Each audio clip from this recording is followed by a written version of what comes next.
পুজো এসে গেছে আর পড়াশোনা করতে ভালো লাগে না, তাও একটু করে নি, অল্প একটু রেডি করে রাখ। আচ্ছা বলতো, আমি সুন্দরী এটা কোন কাল? হ্যাঁ, এটা অতীতকাল।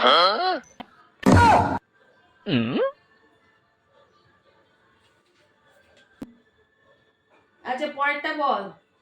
এক পকেট মার কাল আমার পকেট মেরেছে, বল এই বাক্যের কর্ম কোনটি?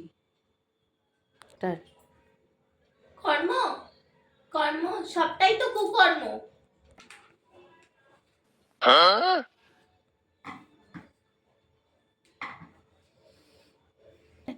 তুই পড়াশোনা করে না, এটা বল। আচ্ছা শঙ্কর বল তো, শঙ্কর পরীক্ষায় ফেল করেছে, এই কথাটার ভবিষ্যৎকাল কি হবে?